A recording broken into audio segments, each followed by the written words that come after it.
வேலூரில் பல்நோக்கு மருத்துவமனையை முதலமைச்சர் மு.க.ஸ்டாலின் ரிப்பன் வெட்டி திறந்து வைத்திருக்கிறார். கூடுதல் விவரங்களை செய்தியாளர் பிரகாஷ் வழங்க கேட்கலாம். பிரகாஷ், தற்போது வேலூரில் பல்நோக்கு மருத்துவமனையை முதலமைச்சர் மு.க.ஸ்டாலின் திறந்து வைத்திருக்கிறார். இந்த மருத்துவமனையில் இருக்கக்கூடிய வசதிகள், சிறப்பம்சங்கள் குறித்தும் தற்போது முதலமைச்சர் மு.க.ஸ்டாலின் அங்கு மேற்கொண்டு வரக்கூடிய ஆய்வு குறித்த விவரங்களை பதிவு பண்ணலாம்.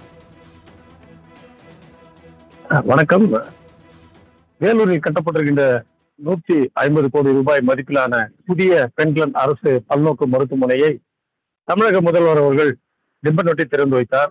அதற்கு முன்னதாக ரயிலில் வந்திறங்கிய அவர் காட்பாடியிலிருந்து சாலை வழியாக பல்வேறு வரவேற்புகளை தாண்டி ரோட் ஷோ மற்றும் மக்களை சாலையில் இறங்கி சந்தித்து குழந்தைகளுக்கு பெயர் வைத்து போன்ற பல்வேறு சுவாரஸ்யமான விஷயங்களை கடந்து மருத்துவமனை வளாகத்திற்கு வந்த அவர் மருத்துவமனை ரிப்பன் வெட்டி மருத்துவமனையை பார்வையிட்டு அங்கிருந்து ஆய்வு செய்து தற்போது அவர் மீண்டும் ஓய்வெடுப்பதற்காக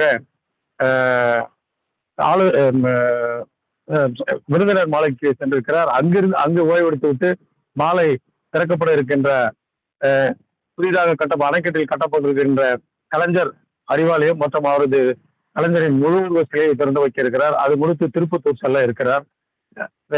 முதல்வரின் வருகை வேலூர் மாவட்ட மக்களுக்கு பெரும் மகிழ்ச்சி கொடுத்திருக்கிறது. அவர்களின் நீண்ட நாள் கனவான பல்நோக்கு மருத்துவமனை என்பது அவர்களுடைய நெடுநாள் கனவு. பெண்கள் மருத்துவமனை இடிக்கப்பட்ட போது அவர்கள் என்னுடைய பிரசவம் இங்குதான் நடந்தது, என் 3 பிள்ளைகள் இங்குதான் நடந்தது என்று அந்த பிரசவ அறையை இடிக்கும் போது அங்கு அழுது தாய்மார்களை காண முடிந்தது.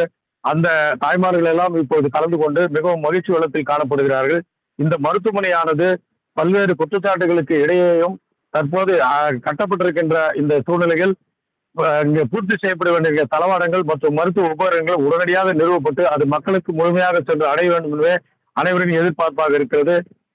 தமிழக அரசும் இதை உடனடியாக நிறைவேற்ற வேண்டும் என்பதே அனைவரின் எதிர்பார்ப்பாக இருக்கிறது.